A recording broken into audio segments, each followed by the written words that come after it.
Boa noite, pessoal. A gente está dando início aqui a uma pré-live. Estamos esperando o nosso convidado entrar.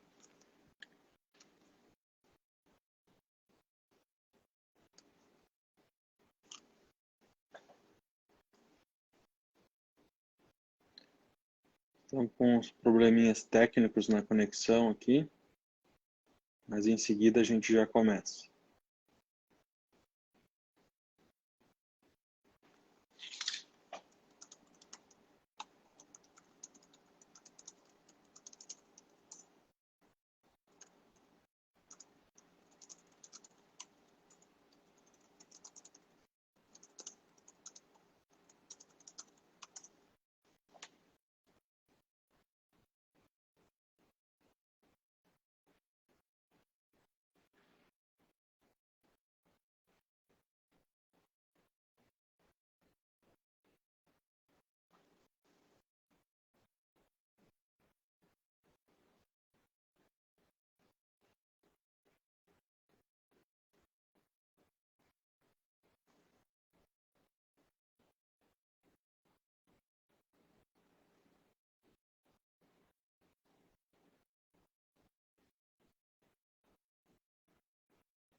Opa, daí, Aí, Rodrigo. agora sim. Eu estava tentando acessar pelo meu computador aqui, mas não consegui. Daí eu entrei pelo celular aqui, não tem problema, né? Não, é pelo celular mesmo. Pelo computador Ah, então é por isso. não ia funcionar. Então tá, então é isso. Deixa eu botar aqui no meu fone aqui. Aí, tá me ouvindo? Tô te ouvindo, tá tudo certo. Ah, então tá, beleza. Bom é que deu bem Eu vi que certinho nós, na hora, 19 horas. na hora, Bom, estamos, pontu, bom ter começado um estamos pouquinho pontuais, antes hein, que então, hein? deu certo. Tá, show. E aí, tudo em ordem? Beleza, então. Tá pronto aí? Tudo certo. Sim, um dia bastante corrido hoje, né? Estava na feira. Ah, é, a A semana tá É, bombando a feira lá. sim, tá bem. Eu só vou pegar um suporte aqui para segurar meu celular, só um minutinho, tá? Claro, claro, vai lá.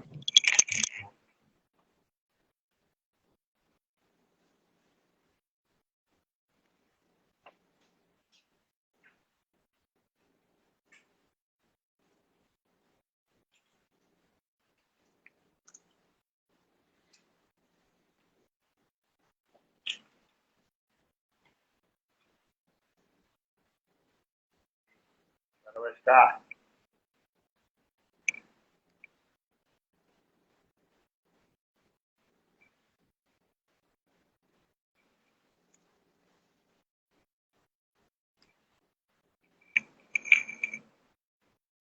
Se virar a tela, acho que não vai virar. É, ele tem que ficar de pé, senão ele vai ficar. Tem que ser aqui mesmo. É, É. Aí, vamos lá.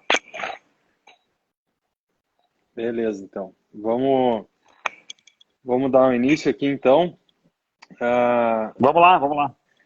primeiramente, eu quero agradecer a todo mundo que está presente agora ao vivo e quem vai assistir depois também. Lembrando que o vídeo fica gravado, fica disponível na página da AgroRB para quem quiser assistir depois, tirar alguma dúvida que passou durante o vídeo.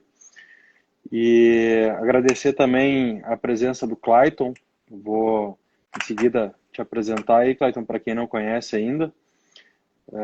Quem Certo. não me conhece ainda, eu me chamo Ricardo Benvenuti.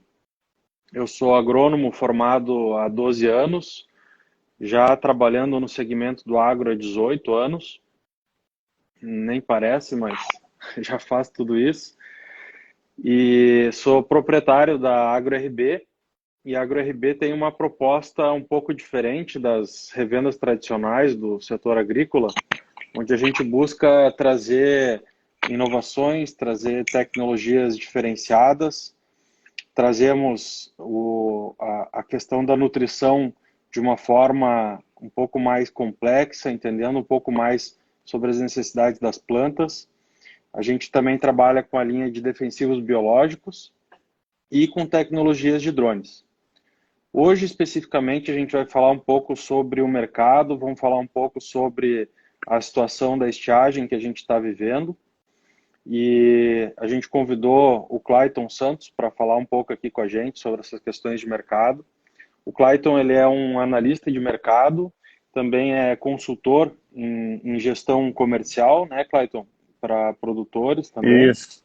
E proprietário da Soma. Então, se tu puder falar um pouquinho para nós aí, para o pessoal, sobre ti, vai lá. Beleza, então. Tá bom, então, mais uma vez agradeço aí pela oportunidade aí, Ricardo, por fazer o convite, né, e a gente aceitar aí a participar desse bate-papo, que eu acho que é muito importante. Quero de antemão aí te dar os parabéns aí pela iniciativa, né, que eu acho que é importante. Eu acho que o agronegócio como um todo, ele precisa cada vez mais dessa comunicação, né, entre todos os setores, entre todas as... para ligar, né, que faz uma ligação entre o produtor, entre a revenda, entre a cooperativa, o cerealista, a indústria, a trade. E eu acho que quanto mais transparência nós tivermos nesse processo, todo mundo sai ganhando, né? Perfeito. E, obviamente, já tô nessa área aí há mais de 20 anos também, na área da comercialização, né? Minha origem sempre foi do agronegócio, filhos de produtores. Trabalhei sempre diretamente ligado ao agronegócio. Em alguns momentos não tão direto ao produtor, mas aí já fazem 20 anos aí que a gente está nessa ligação aí, vivendo o dia a dia, tanto na intermediação das commodities como um todo, né? Soja, milho e trigo, mas também aí já uns 3 anos para cá a gente vem incentivando ou intensivando esse fomento na questão da comercialização, do quanto é importante o produtor estar preparado para produzir bem, obviamente, mas também para comercializar, né? E aí nós precisamos entender quais são os mecanismos que se utilizam, qual é a melhor forma de adequar isso dentro da realidade do produtor, de uma linguagem simples que fique fácil de pôr em prática isso, né? Então, é isso que nós fizemos no dia a dia aí também, que é a gestão comercial dentro da propriedade. Quer dizer, eu vou lá, olho a propriedade, qual que é onde é que está os calos apertando na questão comercialização, e a gente tenta adequar dentro da realidade, e aí usar então os mecanismos que melhor se adequam com aquela realidade ou com aquele momento. Perfeito. Mais ou menos esse aí é o nosso trabalho aí do dia a dia. Perfeito, então tá bom. Eu vou passar rapidamente aqui o assunto de forma geral, o que a gente vai conversar, né, ao longo da live. Então, eu vou começar trazendo alguns dados oficiais que a gente tem, que saíram ontem, inclusive, da Emater. Depois, a gente vai falar um pouco sobre as influências que a situação agrícola hoje está trazendo para os preços, né, para as commodities. Vamos trazer daí, o Clayton vai mostrar para a gente um pouco sobre o relatório do USDA, que saiu hoje também, né, Clayton? Isso. E aí a gente vai falar... Informações quentinhas aí, né? Exatamente. Informações novas, recentes. E vamos falar um pouco daí sobre algumas situações que estão acontecendo hoje, de forma geral, com relação aos efeitos da guerra que está acontecendo entre a Rússia e a Ucrânia, né? Como isso está afetando, o que isso pode afetar, de que forma vai afetar, né? Se as coisas continuarem como estão. E alguns outros fatores externos também ao mercado agrícola e que afetam também bastante, como é o caso, por exemplo, das eleições, né? Que a gente, talvez por causa de tudo que está acontecendo, pandemia, guerra, a gente acaba esquecendo que esse ano ainda tem eleições. Então, eu vou começar trazendo aqui rapidamente algumas informações. Eu quero agradecer ao Ricardo Felicetti, meu amigo, ex-colega, que trabalha na Secretaria da Agricultura, Pecuária e Desenvolvimento Rural, que nos forneceu algumas informações que saíram ontem da Emater, que são referentes justamente a essa situação de estiagem que nós estamos enfrentando. Então, esses dados eles foram compilados do dia 16 ao dia 28 de fevereiro, então são dados bem recentes, e foram divulgados ontem na Cotrijal e em seguida saiu um boletim oficial. Então, na situação, por exemplo, do arroz, hoje nós temos uma quebra de produtividade estimada em 4,9%. E uma quebra na produção, que daí seria a produção do estado inteira, de 4,5%. No caso do feijão, nós temos uma quebra de 30% na produtividade e 36% na produção. Isso da primeira safra. A segunda safra se está estimando um aumento na produtividade em função do retorno aí das chuvas e em função de uma redução da área, uma redução de 10,7% na produção. No caso do milho, a gente está encarando aí uma quebra bem significativa, já bastante consolidada, em virtude de que boa área já foi colhida. São uma estimativa inicial de 7.331 quilos e a estimativa atual 3.428, ou seja, uma redução de 53%. Ou seja, metade do que se esperava colher é o que foi colhido em milho grão. E a soja, que é o nosso principal mercado, né, o principal mercado brasileiro, o principal mercado do Rio Grande do Sul, apresentando uma quebra bastante similar à do milho, em 52%. Uma estimativa inicial de 3.151 quilos por hectare, ou seja, 52 sacas, e a estimativa atual, sendo que, para lembrar, a safra está sendo colhida agora, está recém em 2% de soja colhida no estado, mas isso deve avançar bastante nos próximos dias. A gente está com uma expectativa de 1.511 quilos por hectare, ou seja, 25 sacos por hectare, uma quebra de 52%. Então, considerando que o milho e a soja são os principais mercados de verão, né, em termos de grãos, além do arroz, que felizmente a gente tem aí a oferta de água, né, que possibilita que a gente tenha uma quebra um pouco menor. Então, o arroz aproximadamente 5%, mas da metade norte do estado, o principal mercado, o principal segmento é soja e milho no verão, a gente está com mais de 50% de quebra. E lembrando que de toda a área plantada no estado, a gente tem 20% que já está em maturação da soja, com perdas já consolidadas, e 56% da soja está em formação de grãos, ou seja, um pouco ainda pode ser afetado no peso de grão, para ajudar no enchimento de grão, caso as chuvas se regularizem de fato a partir de agora, e apenas 18% está em floração. Então, tem muito pouca soja ainda que pode ter, de fato, um impacto positivo a partir das chuvas agora, mas ainda assim, com as chuvas mais regulares, a gente pode ter uma melhoria aí no nosso quadro, quem sabe aumentar um pouco a produtividade e não ter uma quebra tão representativa. Em Passo Fundo, que é a cidade de onde a gente fala, né, onde a AgroRB tem a sua sede, se estima 33,8 sacos por hectare de média. Então, é bem baixa, né, a estimativa. No Rio Grande do Sul, 25,1, e em Santa Rosa, que a princípio é a região mais afetada, se fala numa média de 11 sacos por hectare. Claro que a gente está falando de médias aqui, e eu sei de situações de lavouras onde a gente tem 100% de perda, região de São Gabriel, região de Bagé e outras regiões também.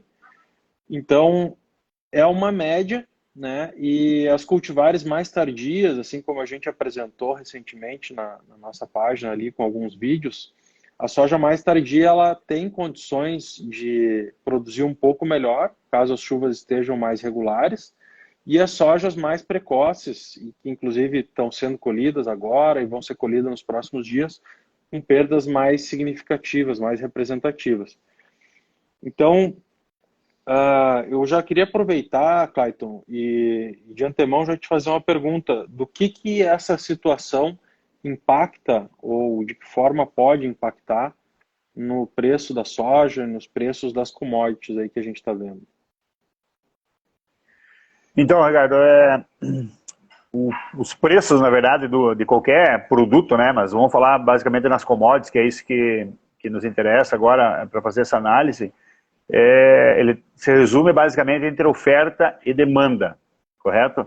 Então, toda e qualquer estimativa que se tenha de aumento ou de diminuição, ele vai impactar diretamente nos preços, correto? Então, toda essa...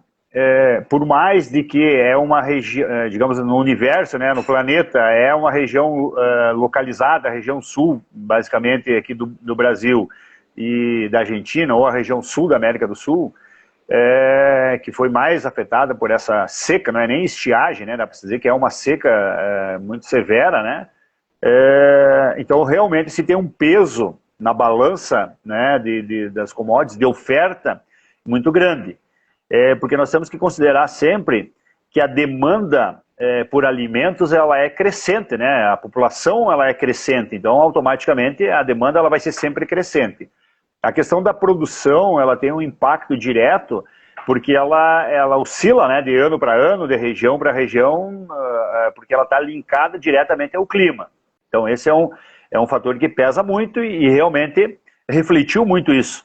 Tanto é que quem acompanha, por exemplo, a Bolsa de Chicago, que é a maior referência aí dos valores, né, que é a referência mundial para os preços das principais commodities, ela vem no patamar de 11, 10, 12 dólares por bushel e chegou a bater agora, passou dos 17, 17 e 20, chegou a bater em alguns momentos. Claro que aí tem um somatório, um peso muito grande na questão dessa geopolítica da guerra lá entre Rússia e Ucrânia, que está pesando muito nisso.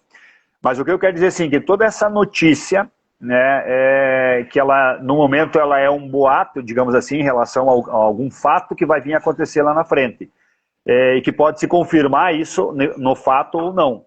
Então essas notícias, essas indicações que você tem em relação à nossa produtividade, ela impacta diretamente nos preços. Então isso tem que ficar muito bem, e é por isso que estamos nesses patamares hoje de valores que está circulando aí, porque é um somatório de situações, né? Perfeito. Então, como tu bem colocou, tem muitas fontes aí que avaliam essa seca como uma das piores dos últimos 100 anos. Né? Então, é um impacto Exatamente. realmente bastante grande e não só no Rio Grande do Sul, Santa Catarina e Paraná, onde a gente também teve perdas significativas. Até posso trazer aqui algumas informações. Em Santa Catarina, se estima uma quebra de 4,2 bilhões de reais. No Paraná, uma quebra de 30 a 33 bilhões a menos, né, que está entrando na economia. No Mato Grosso do Sul, uma quebra um pouco menor do que nos outros estados, de 20% aproximadamente. E no próprio Rio Grande do Sul, a gente tem perdas de até 40 bilhões que se estima. Então, dentro desses estados, o Rio Grande do Sul é aparentemente o mais afetado até o momento. E, como tu mesmo disse, teve também sérios problemas aí na Argentina, no Paraguai. Então, a gente pode esperar esse impacto, com certeza, né, nos preços. Eles ainda não foram totalizados. E o que a gente pode esperar, inclusive, já agora trazendo para a questão do relatório do USDA, como que isso também impactou, ou o que se está esperando, qual é o resultado do relatório do USDA, para a gente ter uma ideia, Cláudio? Então, esse relatório, ele é um relatório mensal, né, que é já de conhecimento, acredito, da grande maioria, onde o próprio Departamento da Agricultura americana, ele tem por praxe, né, fazer um apanhado em relação à produção, estoque, né, nas principais países produtores, né. Uhum. E aí nós podemos resumir que 80% da produção mundial de soja, por exemplo, ele está resumido nesses 3 principais países: Brasil, Estados Unidos e Argentina, na ordem, eu falei na ordem de produção. O Brasil é o primeiro, é o número 1 na produção de soja. Esse relatório de hoje, inclusive, ele trouxe números que nos dariam ainda uma projeção ainda maior no valor do bushel, né? Mas o que a gente se viu foi ao contrário. O mercado caiu para o milho 20 pontos, para o soja 10, 12 pontos, fechou em baixa.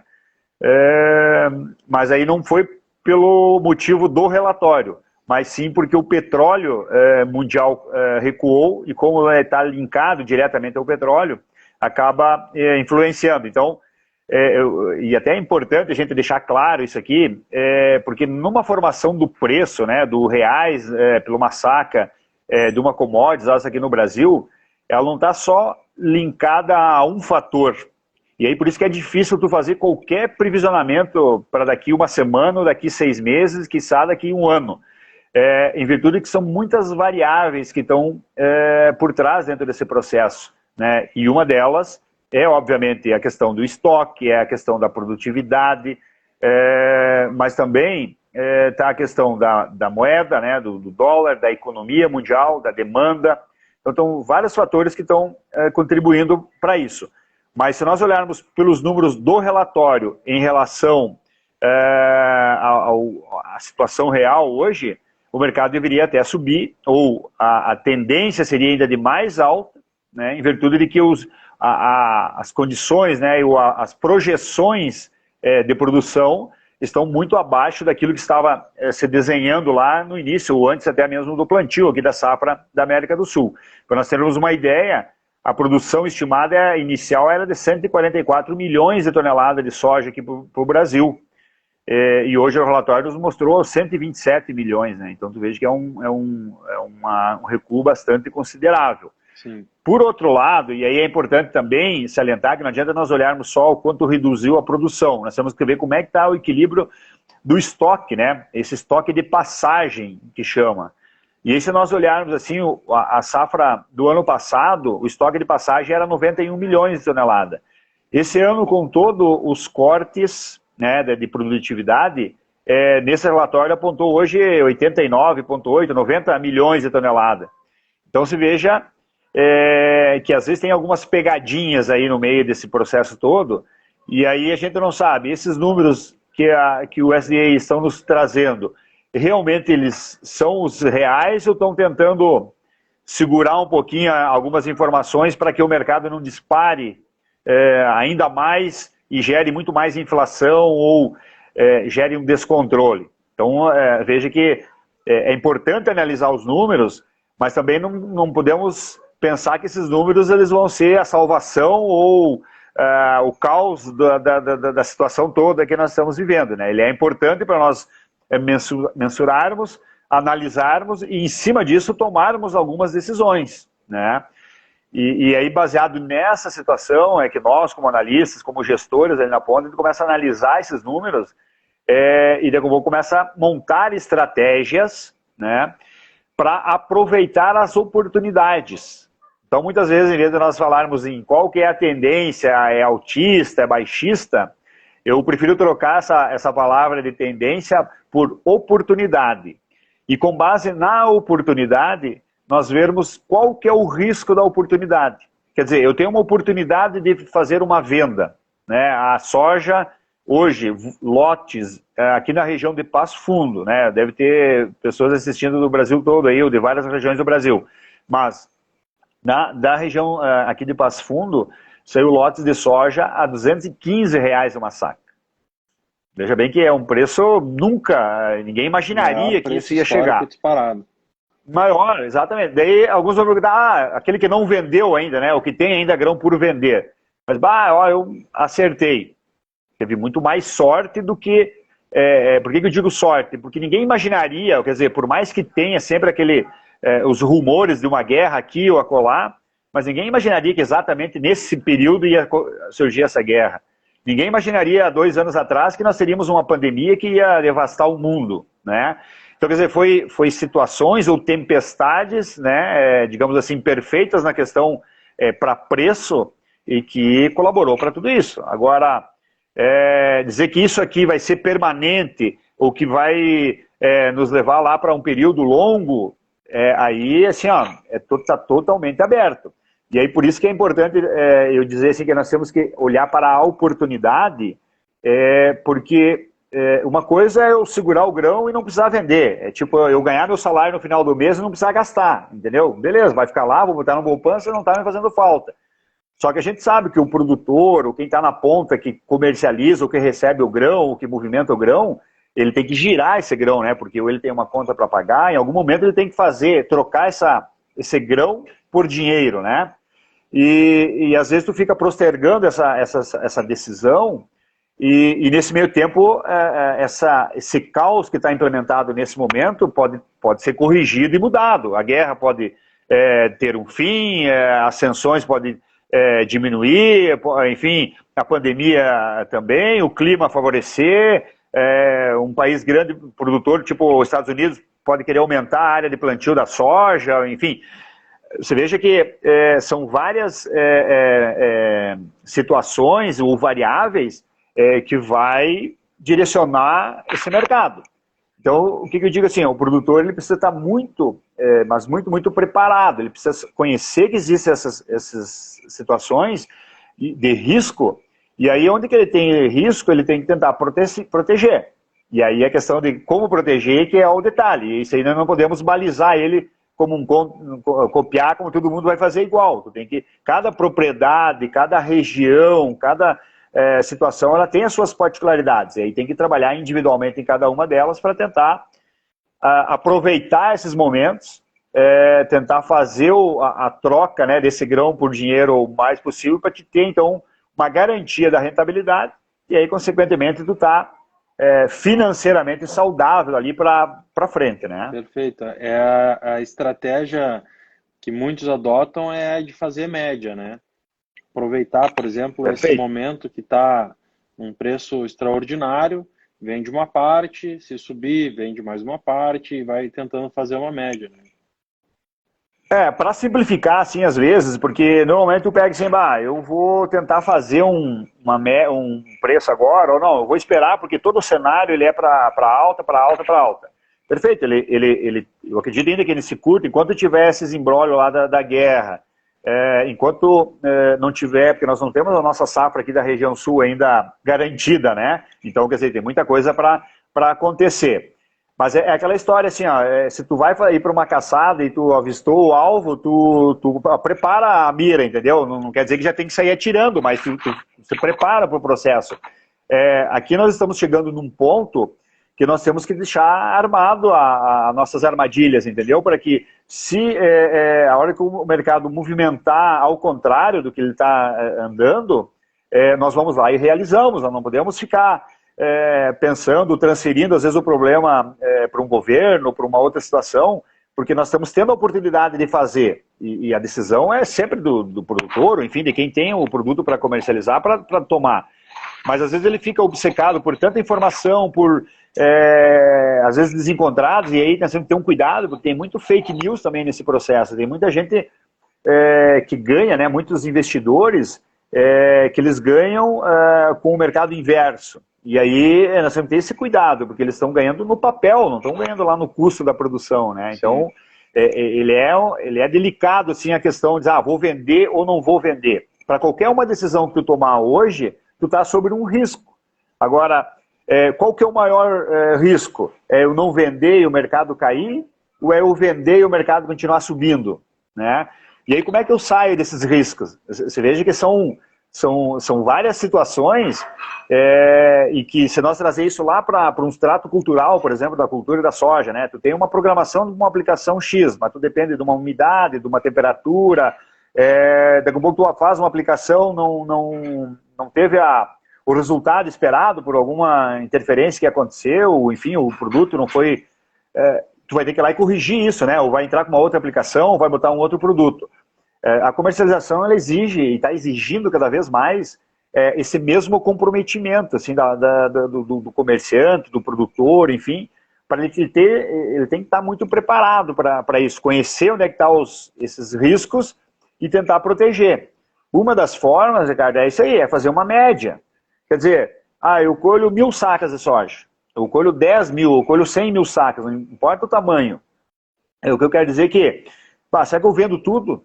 Eu vendo uma parte? Qual é que é o meu compromisso financeiro?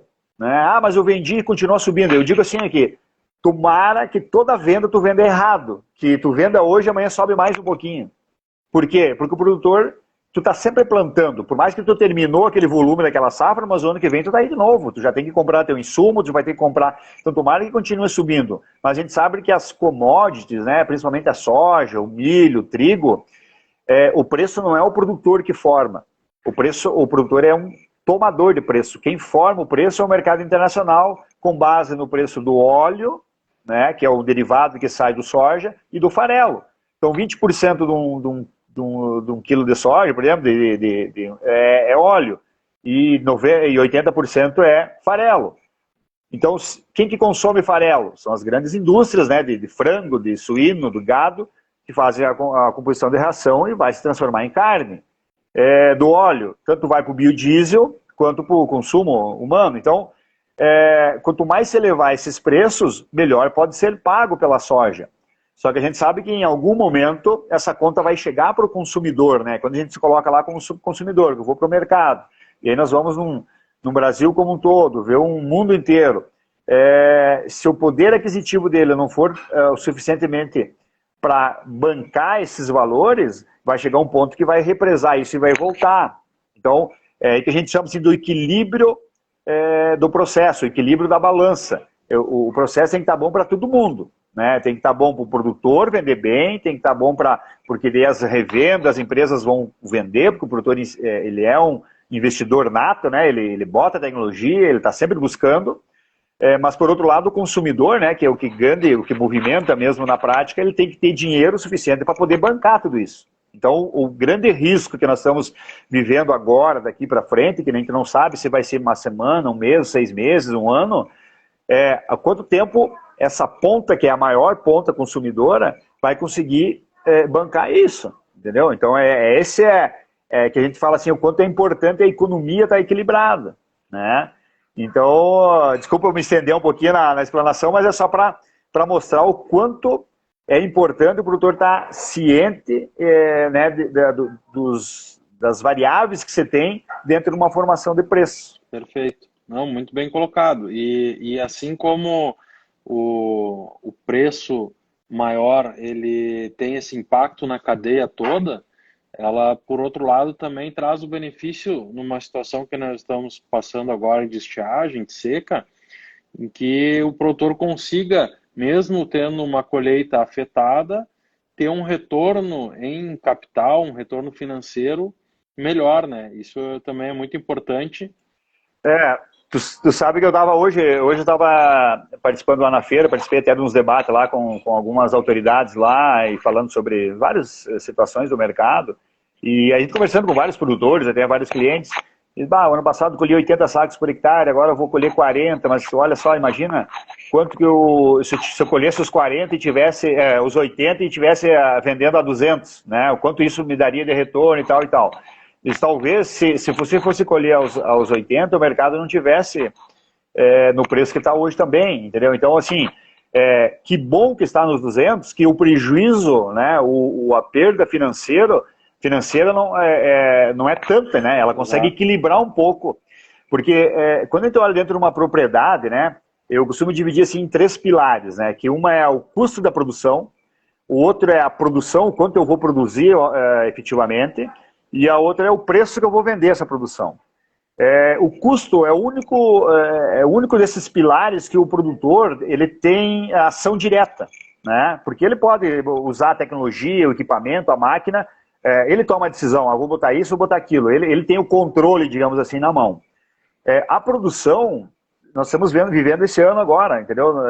O melhor adubo ainda é a chuva, né? Então, se não chover, eu posso botar o que quiser lá dentro da tecnologia, e claro, tem tecnologias que ela vai te ajudar a produzir 2, 3, 5 sacos a mais do que aquele que não bota uma tecnologia A ou Y, mas O que eu quero dizer é que não vai garantir aquela superprodutividade num ano normal.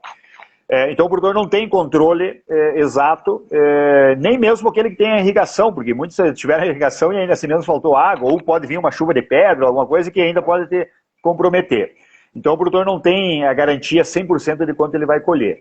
E o preço de venda também é outro que ele não sabe. Ele vai plantar e não sabe que preço. Pode ser que esteja 200 como está, mas poderia estar 100 reais. Entendeu? Poderia estar acontecendo isso aí. Então, o que a gente tem que entender nesse processo? Que se nós dividirmos em 3 partes iguais, o produtor tem ação basicamente só em 33%. 66% não está na mão do produtor. O que nós vamos inverter esse processo? Nós temos que ter no mínimo 66% no controle. Então, quer dizer, tentar reduzir, fazer um custo, uma lavoura mais barata possível, né? Temos que garantir uma produtividade boa, obviamente, nós temos que produzir, mas também eu tenho que aproveitar as oportunidades do mercado e fazer as minhas vendas, para que eu tenha um equilíbrio financeiro. E qual que é o equilíbrio financeiro entre uma propriedade? É quanto efetivamente sobra lá. Então, beleza, se eu não conseguir produzir bem, tive uma quebra por problemas climáticos, mas graças a Deus que eu estou tendo uma recompensa no valor. Então, tá tendo um valor, estou sendo melhor remunerado. Que bom que fosse tudo perfeito, mas a gente sabe que não é. A gente sabe que a agricultura tem desses percalços aí. Mas disso nós não podemos fazer numa terra arrasada. Porque se nós olharmos para frente, né, que nós temos para trás, ele serve como uma referência, mas nós temos que olhar o que vai acontecer daqui para frente.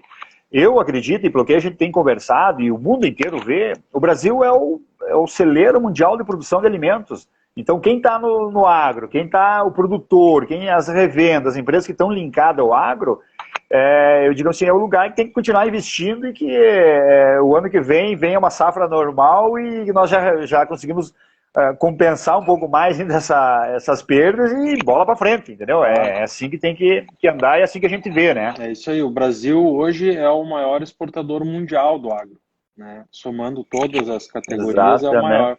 Então, de fato, é um segmento que o Brasil desponta realmente, né?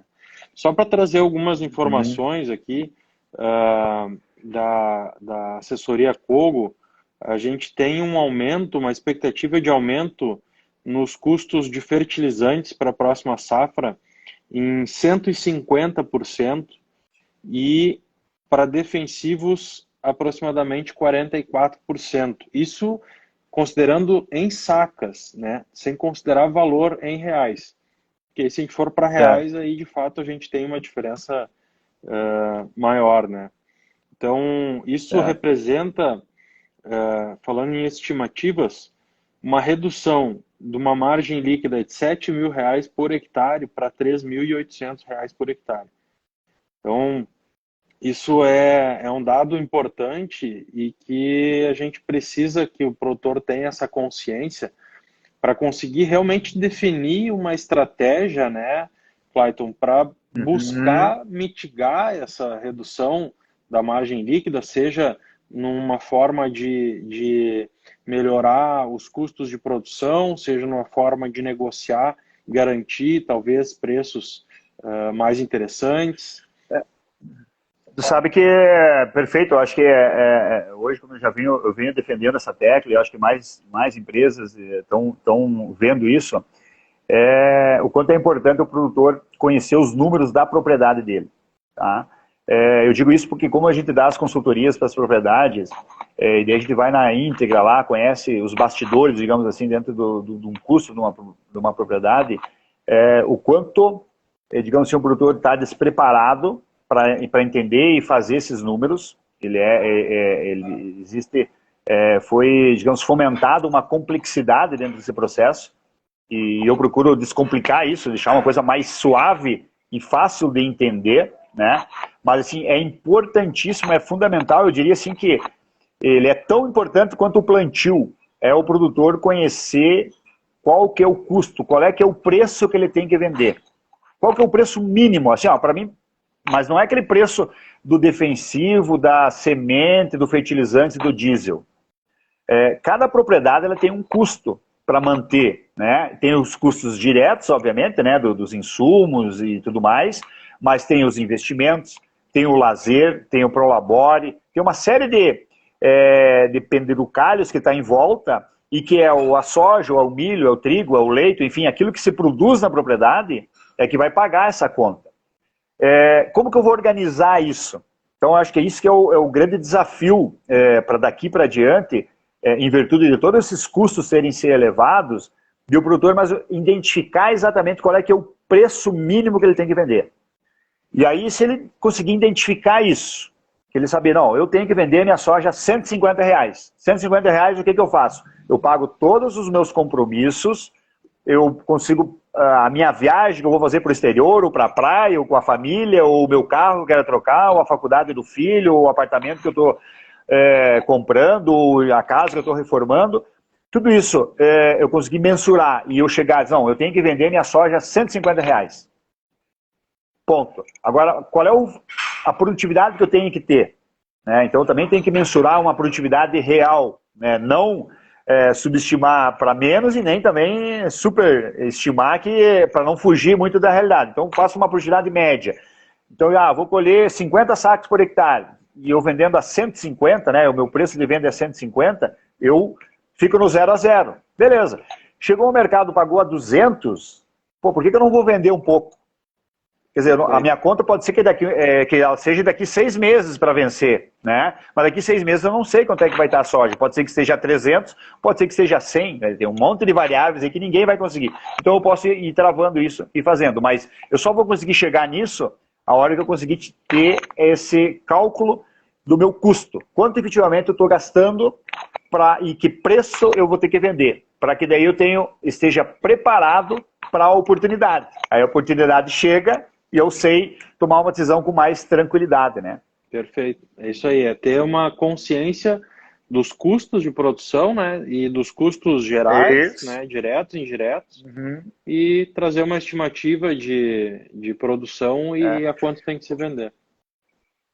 Hoje, só para ilustrar, assim, hoje dentro do modelo, né, da metodologia que eu uso, por exemplo, para chegar nesse preço, mais ou menos varia de 12 a 16 indicadores que eu analiso dentro da propriedade, eu chego no preço mínimo que o produtor tem que ter. E daí, com esse preço mínimo no planejamento do mercado, então a gente fica olhando o mercado daqui para frente, mas o produtor que faz isso, ele fica preparado. Por exemplo, assim, eu tenho clientes que foi vendendo ao longo, vendeu a 160, 170, né, foi fazendo uma média de venda. Perdeu dinheiro, na média ele está ganhando, o preço dele era bem inferior, ele podia vender. A 160 ele já estava tendo uma grande margem, a 180 grande margem, a 200 então uma extraordinária margem para aquele produtor. Outro produtor que é um pouco mais arrojado, ele sabia o custo dele, né, que ele tinha que vender, mas como o cenário ele estava favorável, digamos assim, para os preços talvez não subir tanto, né? Ninguém imaginaria que chegasse no 200, mas também não tinha muita pressão para o mercado recuar num curto prazo, ele apenas ficou preparado e não fez nada. Então eu tenho clientes que não vendeu nem um grão futuro, e tem clientes que vendeu 30%, 40%, e às vezes tá? Mas ele vendeu com segurança. Né? Às vezes o produtor não precisa, ele pode segurar, né? Ele sai daquele achismo, entendeu? Ele está dentro de um negócio calculado, entendeu? Eu estou dentro de uma questão, dentro de um risco, né, calculado, que ele pode, um pouco, o mercado chegou a 215, não vou esperar amanhã ver se vai a 218, 216, não foi, amanhã o mercado veio a 210, chegou a 210 ele vendeu, ele perdeu pouquinha coisa, entendeu? Agora aquele cara que não está organizado, ele, não, mas daqui uns dias vai voltar para 220, isso é uma pegadinha para amanhã o mercado voltar a subir. E às vezes pode não ser. E aí o mercado vem a 200, mas amanhã ele sobe. Ele vem a 180 e daqui a um pouco chegou a conta para pagar. E aí o que ele vai fazer? Vai ter que vender às vezes a 180, 170 ou sei lá. Né? Tomara que não, né? Mas essa é a realidade. Então nós temos que nos antecipar. Mas só que para nós antecipar nós temos que ter informação. E para nós termos informação, infelizmente ou felizmente, né? Nós precisamos fazer algumas continhas, nós temos que simplificar algumas coisas que hoje não está muito clara aí lá para o produtor, né? Perfeito. Clayton, vamos falar rapidamente a respeito dos efeitos que essa situação que a gente está vivendo hoje, global, com relação à guerra da Ucrânia e da Rússia, o que isso pode impactar. Eu tenho alguns dados aqui, e aí tu pode complementar, que a gente teve aí o trigo passando de 450 euros a tonelada na Europa, que é um dos maiores preços históricos também. Considerando aí que a Rússia é a primeira exportadora desse cereal, a Ucrânia é a quarta, mas praticamente empatada com a terceira, que é a Austrália, e a Ucrânia também é a maior produtora de girassol. E aí o óleo de girassol, ele ele compete com a soja, né? Então, tu acaba tendo um reflexo também na própria soja, e até talvez por isso que esses preços têm escalado dessa forma, né? Isso sem contar a questão dos fertilizantes, que a Rússia é a maior produtora mundial, né? E exporta muito, é a segunda maior exportadora de nitrogenados e a terceira de fosfatados e potássicos. Então, o que isso pode e o que isso tem impactado nos preços da soja, principalmente, mas do trigo também, do milho, e como é que a gente está enxergando esse cenário? Então, muito boa a colocação. Acho que é importante nesse momento que nós estamos vivendo, essa turbulência, né? O que acontece? Todo o país, né? Toda a nação, todo líder, né? Todo presidente, o líder daquela nação, a principal preocupação que ele tem com o povo, né? Com o povo dele, com a liderança que ele exerce, é ter a garantia alimentar, né? Um povo sem alimento vai para a rua, quebra, derruba governo, né? Então, o que acontece? Quando acontece uma instabilidade de uma guerra, e essa guerra em lugares que afetam diretamente, né? Porque nós temos duas situações. A Rússia é a principal produtora mundial de trigo, né? E ali divisa com a Ucrânia, então a produção mundial disso é importantíssimo. A Rússia também é uma das principais produtoras de matéria-prima, né? De componentes para os fertilizantes. Então você veja que é quase como está se fazendo uma cirurgia no coração ali, né? São peças chaves dentro do processo alimentação. E aí, paralelamente a isso tudo, existe o mercado especulativo, correto? E aí o mercado especulativo, quando ocorre essas oscilações, ou agora me fugiu a palavra, mas esse problema né, de conflito, ou que gera uma instabilidade no mercado, para o mercado especulativo, ela é injeção na veia, entendeu? Porque daí todo mundo quer ganhar algum proveito, né, ou vantagem com essas situações. E aí que é o que a gente fala assim, ó, o mercado reage no boato e se confirma no fato. Então nós estamos no meio de uma guerra, no meio de uma turbulência, que nós não sabemos ainda quando vai ser o fim e como é que vai ser esse fim, mas o que a gente tem de certo? Todo mundo se agarra em alguma coisa, né? E muitos estão tendo a oportunidade e olham para as commodities, com a guerra não vai produzir, lá não vai ter trigo para exportar, vai ser fechado, não vai ter o fertilizantes para os outros países que produzem, daqui a pouco produzir com o volume que vai ter. Então, o mundo se prepara para o pior cenário, para uma escassez. Quem tem condição de se proteger, ele vai lá e, tipo assim, estou fazendo uma aposta, a minha aposta é que isso aqui vai subir mais. Só que, por outro lado, é aquilo que eu falei anteriormente, que também vai esbarrar em algum momento o poder aquisitivo das pessoas, né? Que fica um pouco assim, se eu não tenho dinheiro, não existe almoço de graça, tá me entendendo? Então, e aí começa um descontrole total. Então, por isso que assim, isso impacta diretamente nesse momento, tá? E aí que eu digo que é uma grande oportunidade, se nós olharmos o trigo, olhar o valor do bushel para o trigo, para esses 2 meses próximos, tá lá, chegou a passar de $13 por bushel. Agora, ontem e hoje que ele recuou bastante. Mas se tu olhar lá já para o final do ano, início do ano que vem, ele vem lá para 8, 9, né, o valor do bushel. Quer dizer, recua quase 50%.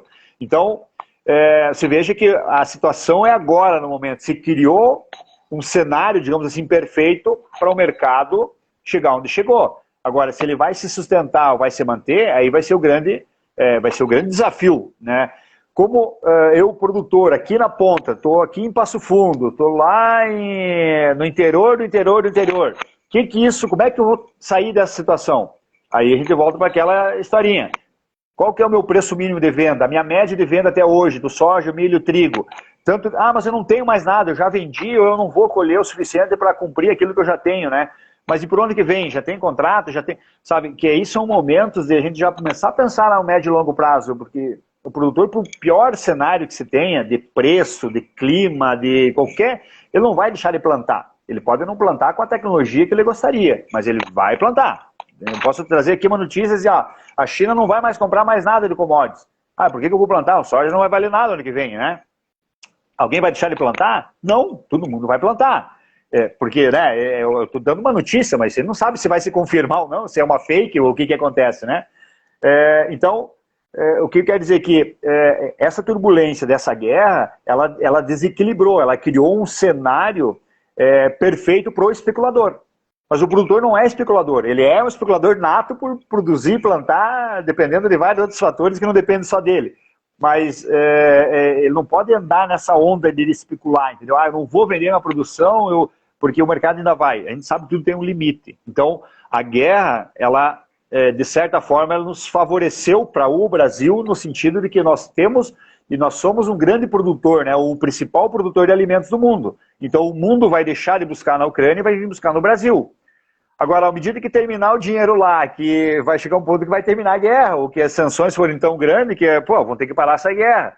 Aí nós não podemos esquecer que eles são grandes produtores, e daqui a pouco eles vão subsidiar o produtor deles e vão derrubar o preço do trigo, vão derrubar o preço das commodities, que daqui a pouco vai nos comprometer aqui também, tá entendendo? Então, assim, ó, é delicado, é difícil de tu tomar qualquer decisão permanente, não, vou fazer isso porque agora não tem mais volta, porque não, tudo que nós definimos hoje, amanhã nós vamos ter que daqui a pouco rever tudo aquilo, porque alguma coisa pode estar acontecendo lá no outro lado. Enquanto tiver eles brigando lá e tiverem munição, de certa forma nós aqui como produtor, como tendo alimentos para vender para o mundo, estamos numa certa zona de conforto, né? Obviamente que nós temos as questões dos custos que aumentam em relação dos fertilizantes, a situação todas, mas logo vamos buscar alguma alternativa, daqui a um pouco vai se reduzir um pouquinho a questão da quantidade, daqui a um pouco bota um pouquinho menos, o meu potencial era colher 80, vou colher 60, mas eu reduzi um pouco o meu custo, sei lá, vai se achar alguma alternativa, né, com tecnologias, né, Ricardo, que vocês mesmos têm, que daqui a um pouco vai achando alternativas para reduzir um pouco, ou substituir alguma coisa desses fertilizantes, e aí, por fim, até a retomada de novo aí da segurança, do equilíbrio aí dessas tensões que são criadas, né? Perfeito. E na verdade, o que a gente tem que entender, né, é que a gente está vivendo, de fato, o maior preço histórico, né, das commodities agrícolas. Se bem que assim, ó, se nós olharmos assim, ó, em 2000 deixa eu ter uma colinha aqui, em 2012 nós tivemos um problema sério climático no mundo, né? E o bushel chegou a bater $17,64 em um pregão, tá? E nós chegamos aí a 17,11, 17,20, agora ontem, hoje aí, então quer dizer, ainda nós não batemos o recorde do valor do bushel, tá? Mas naquela época o valor do dólar era R$2, a soja era R$80, né? Hoje o dólar é R$5, o preço da soja é 200, entendeu? Então, o quanto também o dólar, ele eu diria assim, injeção na veia para formar o preço. Perfeito. Né? Então, por isso que esse contexto é importante, mas assim, estamos num momento histórico, né? É raro as vezes que, imagina, 2012, são 10 anos atrás, que aconteceu, e dentro desses 10 anos atrás, nós temos que lembrar que nós tivemos em 2016, 2018, o valor do bushel a 7,80. Veja o quanto o mercado ele é nervoso, né? Ele não tem assim diferente de um carro, né? Ou de um bem que tu compra e ele tem a desvalorização dele natural, mas normalmente ele vai se mantendo no mercado estável, né? Claro. A commodity ela é muito 8,80, sabe? Então, por isso que é importante o produtor estar muito com as contas em dias, ou fazer pelo menos as contas, para ele saber do tamanho do risco que ele está correndo e do quanto é variável isso, né? Em termos de preço e que a gente está, assim, assim mesmo, entendeu? Não tem muito o que tu tem que fazer? É organizar as contas, identificar o preço mínimo que ele tem para vender e quando chegar naquele preço ele vai fazendo, ou divide em 10 lotes iguais e cada vez que ia bater o REC vai lá e vende um lotezinho, ou olha a conta dele para o médio e longo prazo e, eu tenho isso aqui de compromisso, vou lá e vendo isso e especulo com o resto. Então, mas aí vai no particular de cada empresa, né, cada propriedade. Né? Perfeito, perfeito. E para a gente se encaminhar para o fim, e aí depois a gente pode responder algumas perguntas, já tem algumas perguntas que a gente está anotando aqui para responder depois, os impactos que as eleições, né? E aí tu falou agora desse impacto do dólar no preço da soja em reais, e a gente sabe que as eleições, elas costumam, principalmente eleições de presidente, elas costumam mexer bastante na balança do dólar, né? E o dólar vem caindo, e não se sabe até quando, né? E não se sabe até onde ele pode ir também se começar a subir, né? Sabe que o Brasil, por ser o principal produtor de alimentos do mundo, né? E um grande, digamos assim, então os holofotes do mundo inteiro olham para o Brasil. Enquanto é um ano de eleição, é o ano que se lava a roupa suja, né? Só que se lava para todo mundo lá fora ver, né? E aí, obviamente, que com a sede do poder, independente de partido, e aqui eu não estou fazendo para nenhum e nenhum lado, né, qualquer um, ele vai expor os problemas, né, que o Brasil tem e para o mundo inteiro. E aí, a hora que o mundo inteiro olha e aí ele começa a entender, e se ele entender que é grave o problema que está aqui dentro, né, ou, por exemplo, o que é grave, corrupção, sei lá, uma série de situações que deixa inseguro. Aí nós fizemos uma análise prática, assim, chega um amigo ou alguém conhecido e me pede dinheiro emprestado. Se eu conheço o cara, não, esse cara eu posso emprestar, que eu conheço ele, não tem problema. Vai lá e empresta. Agora daqui a pouco, mas o Ricardo não sei, não está indo muito bem, então, não vou emprestar pro cara. É assim a relação, bem simples assim o processo, né, dos investidores, porque vamos pensar assim, o Brasil é subdesenvolvido, nós precisamos de investidores, nós vamos trazer investidores de fora para desenvolver, né? Indústrias, empresas, tecnologia, para nós nos tornarmos cada vez mais competitivos. Só que para essas empresas entrar no Brasil, elas têm que transformar o dólar dele em real. E aí a hora que ela vai fazer essa troca, né? Quer dizer, eu vou injetar um montante lá dentro de um país que talvez eu não tenha segurança, né? Daqui um pouco as leis mudam, o nosso judiciário daqui um pouco interpreta de várias formas, e aquilo que hoje é verdade, amanhã já pode não ser. Então isso gera uma insegurança. E daí os caras, para um pouquinho. Entre eu emprestar para o Ricardo, para o Clayton, para o João, para o Pedro, eu prefiro emprestar lá que lá eu sei que é mais seguro. Vou ganhar menos juro, mas eu sei que vou receber. Então, quando é um ano de eleição, isso fica muito à tona. E daí isso tanto pode fazer que afugente os investidores, e daí a hora que ele sai do mercado, quer dizer, ele vai resgatar o dólar dele, ele valoriza, né, porque quer comprar dólar, então a procura é grande, então o dólar, a nossa moeda, teoricamente, desvaloriza, né, e aí sobe para 5, próximo de 6, que nem aconteceu já. E ao contrário também é verdadeiro. Não, parar um pouquinho, o país agora vai se engatinhar, já vai se alinhar, vai estar realmente vai se tornar uma potência, aí todo mundo quer trazer dinheiro aqui para dentro. E aí o que acontece? O dólar recua. Numa conta simples, assim, R$1 que movimente o dólar, tanto para mais ou para menos nos patamares de hoje, ele varia de 25 a 30 reais na saca da soja. Então veja o quanto é impactante isso. Né? E aí é importante nós ficar ligados nessa situação, porque às vezes nós podemos ter Chicago ter batido o recorde, se manter lá em alto o valor do bushel, mas o dólar cair mais do que subir em Chicago, entendeu? E aí fica nula essa alta. Então é por isso que é importante a gente entender essa lógica, né, para que nós não nos pegue de surpresa, entendeu? E é assim mais ou menos que funciona na prática. Né? Perfeito, perfeito. Acho que ficou bem claro. E acho que se alguém tiver alguma dúvida de tudo que foi dito agora, pode colocar aí para gente. Eu já vou trazer aqui algumas perguntas.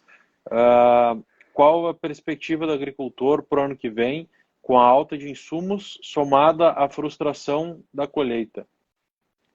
Então, acho que um pouco a gente já comentou, né? Essa questão dos custos de produção aumentando para a próxima safra. Então é importante entender isso. É importante fazer isso e fazer a conta, né? Fazer quanto que isso está impactando. e ele tem que tomar algumas decisões. Mas as decisões ele tem que fazer, inclusive, antes de plantar, né? Tipo assim, qual é a tecnologia que efetivamente eu vou aplicar? Será que eu vou aplicar a tecnologia AAA e aí eu vou ter um risco, porque eu não sei o clima? Esperamos que o clima ano que vem seja pelo menos normal, né? Sim. Mas a gente não tem essa garantia absoluta disso. E achar alternativas. Hoje você comentou muito na feira do Rio Grande do Sul, né? O Mato Grosso, por exemplo, ele tem 2 safras bem consolidadas, né? Planta soja, planta milho, tá tranquilo. O Rio Grande do Sul, praticamente, nós temos uma safra, né? Que nós temos que dividir soja e milho, e o inverno é pouco explorado, né? Se nós olharmos o trigo, de verão nós plantamos aí 7 milhões de hectares, né? No Rio Grande do Sul, e no inverno dá 1 milhão e pouco, né? De trigo. E o Brasil é importador de trigo. Mas aí tem que ter uma combinação, porque daí não adianta também o Brasil, aqui a região sul que produz trigo, que tem potencial para aumentar a área, aí chega na época da colheita, não tem capacidade de armazenar, ou de absorver, ou de decompor, por ter muito volume, o mercado se aproveitar e aí dar preço lá embaixo para afugentar o produtor no ano seguinte.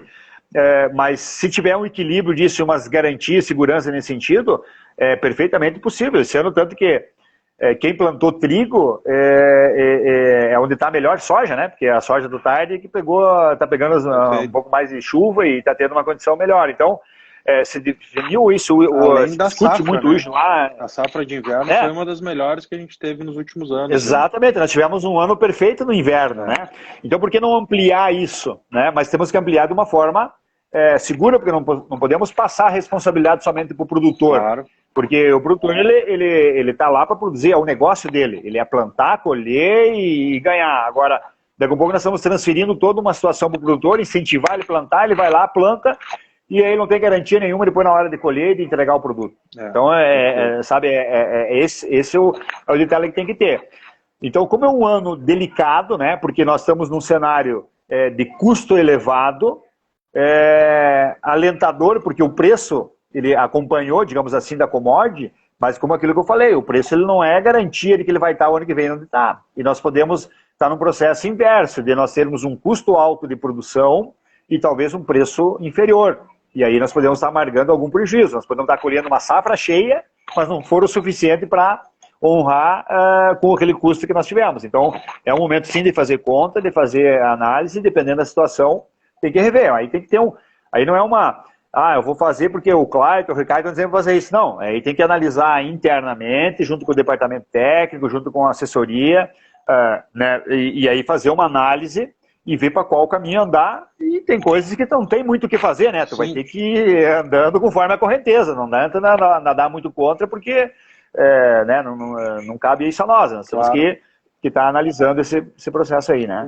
Uma questão que é importante, e até foi comentado aqui, que pode auxiliar nesse processo, que, como tu disse, é importante entender o custo, é importante entender quanto que eu tenho que colher e por quanto eu tenho que vender. Então, uma forma do produtor tentar garantir, ter uma segurança, ou um pouco mais de segurança, é entender exatamente isso, né?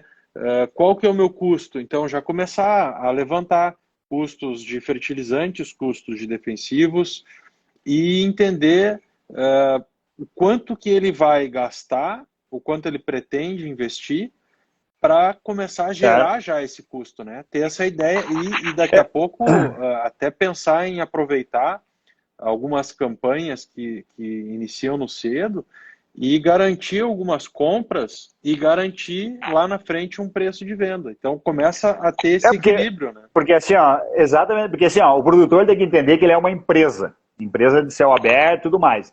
Como empresa, tu tem um planejamento já antecipado, né? Um planejamento de tudo que tu vai fazer, financeiro, de investimentos, de tecnologia e tudo mais.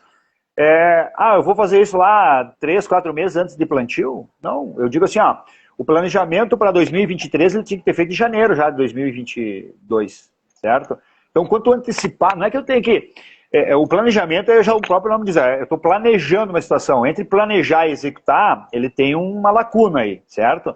Mas quanto mais precoce eu conseguir fazer esse planejamento, né? E aí muitas vezes se abate na questão da frustração, né? Porque eu ia colher 80, agora estou colhendo 40 e esquece, e acho que é terra arrasada, né? E não, esse ano foi ruim, mas eu tenho que continuar, ano que vem vai ser vai ter que ser melhor, até porque a gente sabe que né, nunca vai ser sempre a mesma situação, né, o ano, e a gente tem que acreditar nisso, e a gente sabe que tem potencial e que o mundo é assim.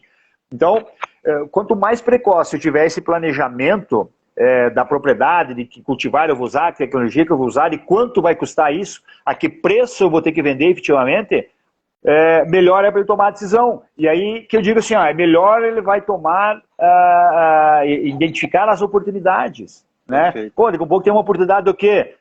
Tem uma proposta aqui de um lote de fertilizantes ou de um pacote de insumos. Tudo bem, ele está mais caro que o ano anterior, mas com o preço que está a commodity, né, e daqui a pouco já tem uma possibilidade de fazer essa venda futura, daqui a pouco lá na frente, já dessa commodity, pelo menos para aquele compromisso que eu vou estar fazendo com meus insumos, por que não fazer? Né? Mas ele não está fazendo uma coisa racional, tu está fazendo ela com tranquilidade, não está sob pressão. Né? E aí, à medida que tu toma as decisões com maior tranquilidade, com certeza a probabilidade de você errar, ela vai ser muito menor. Não quer dizer que tu não erre, tu vai errar, obviamente que tu depende de fatores externos, mas tu vai estar muito mais tranquilo, tu vai estar muito mais consciente, né? E a hora que tu identifica onde está o risco dessas decisões, tu já também sabe quais as ferramentas para te usar para proteger desse risco. Né? Seja na compra do insumo, porque não é só a venda, não adianta se preocupar só em vender bem, mas se nós estamos comprando mal, né? Comprando em horas diferentes. Então, você veja que exige, né? E isso vai exigir cada vez mais, o produtor tem que cada vez mais estar...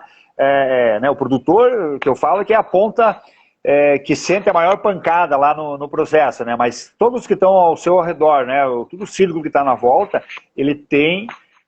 nós, né, temos a obrigação de trazer e aproximar ele para ter esse entendimento, né? Então, quanto mais nós sabermos da realidade do produtor, quanto mais o produtor souber da realidade dos riscos que o mercado nos traz, é muito mais fácil em conjunto de tomar decisões, né? Muitas vezes a decisão, tu como revenda, o teu objetivo é aumentar as tuas vendas. Mas às vezes, o produtor, não vamos botar toda essa tecnologia, eu vou perder um pouquinho na minha venda, mas eu quero você vivo financeiramente, claro. Né? Porque tu vai fidelizar ele por muito mais tempo. E é isso que a gente pensa, e é isso que nós temos que entender, porque o produtor, ele é um investidor nato sempre, né? E o produtor está sempre assim, ou ele está fazendo conta ou pagando conta. É natural do processo dele, né? Sim. Então, quanto mais saudável nós deixar ele financeiro, toda a cadeia sai ganhando, né? Perfeito. Uma colocação aqui do Edson. Se tivesse feito venda futura, teria vendido a 152 e colhendo 30 sacos por hectare. Aí eu posso aproveitar para colocar o seguinte. O que acontece numa situação que nem essa? Por mais que tu tivesse vendido a 152, estivesse colhendo os 30 sacos agora, o teu custo de produção, se tu seguiu essa lógica que o Clayton falou, garantiu o teu custo de produção naqueles patamares onde o 152 era um bom preço. Né, Clayton? Acho que esse aqui é o ponto. Exato. E aí tu não comprometeu assim, necessariamente toda a tua safra, ou por exemplo... Mas aí entra um outro detalhe que o produtor está pecando muito, o produtor brasileiro, tá? É dele não conhecer os mecanismos que existem na comercialização. E que, infelizmente, né, muito pouco está sendo fomentado isso. Tá? Eu venho de uma Expo Direto que tinha milhares de pessoas lá visitando o stand, coisa mais linda, mas assim, eu não vejo, assim, aí já vem há tempo observando quais mecanismos práticos que o produtor pode usar para fazer essas proteções. Tá? E existem alguns mecanismos que tá de barbada, assim, ó. Mas como não é fomentado, porque ele mecanismos difíceis de mensurar, né? É muito mais fácil tu ver uma tecnologia de um produto, de uma máquina, que tu vai lá, observa e vê, essa máquina aqui, se tu botar com essa tecnologia, tu vai controlar a colheita, tu vê, é palpável. Quando nós falamos em preço ou em comercialização, parece que todo mundo meio que, sabe, por quê? Porque não falta conhecimento, né? Mas assim, tem mecanismos, e no caso, exemplo prático desse do colega aí que comentou, que vendeu a 150, vai colher 30. Se ele tem um planejamento estratégico, daquilo que nós orientamos, e é óbvio que a gente tem que ir lá e mostrar isso, não é numa live, que a gente vai... Mas assim, ele podia, no momento, ele fazer um contrato de opções, tá?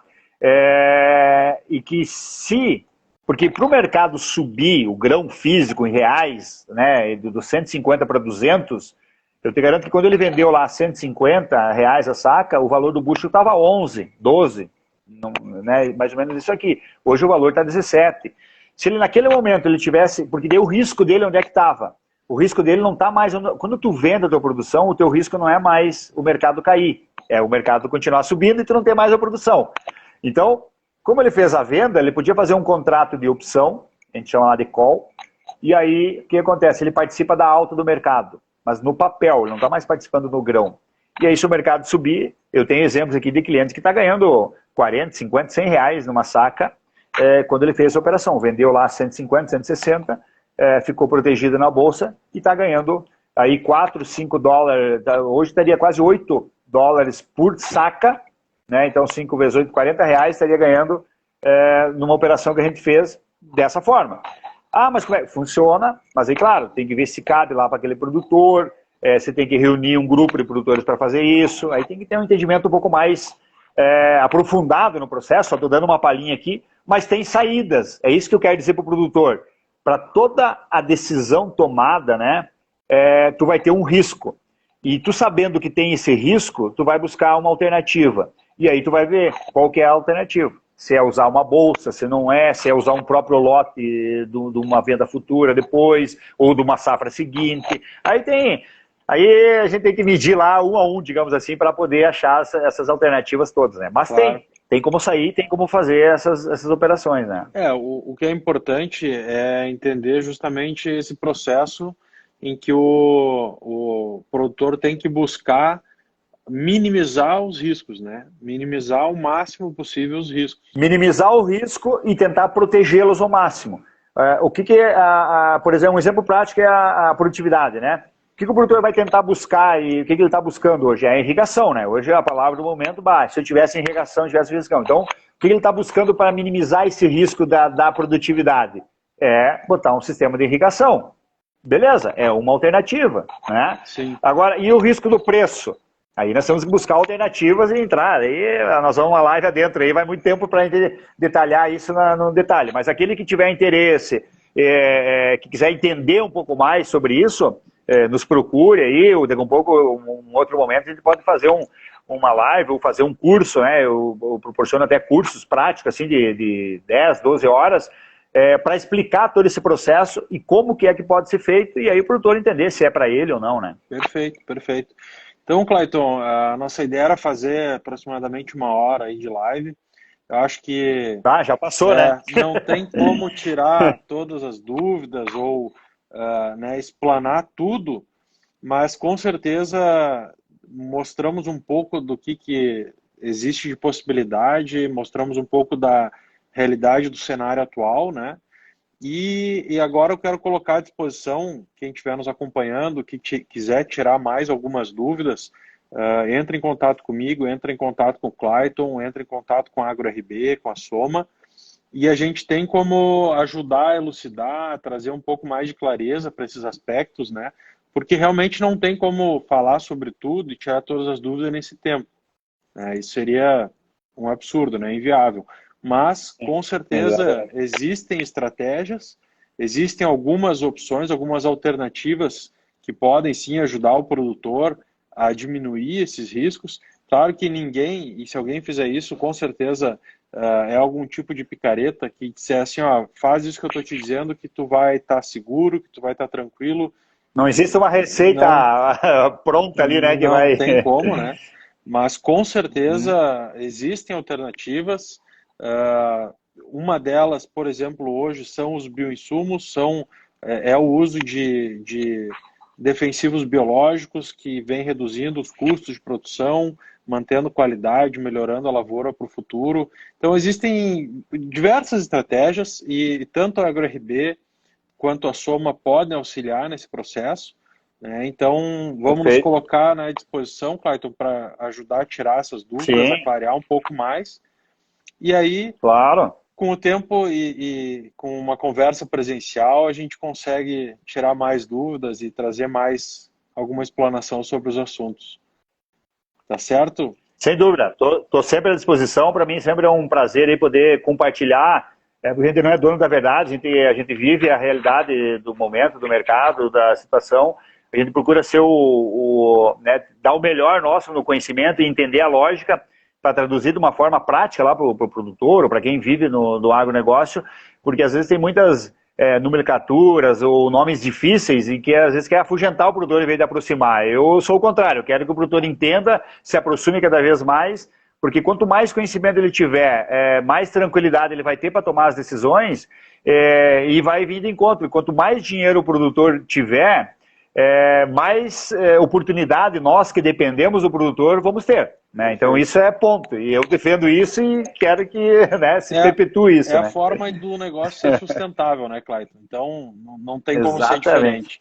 Eu quero agradecer então ao Clayton aí. por nos trazer todas essas explanações aí. Muito obrigado, Clayton. Quero agradecer que agradeço. a participação de todo mundo também, bastante gente participando, conversando, comentando aqui. Então, em nome da AgroRB, muito obrigado para todo mundo, muito obrigado, Clayton, e até uma próxima live. Valeu, pessoal. Valeu, obrigado, eu que agradeço aí. Tchau, Até tchau. mais, tchau, tchau.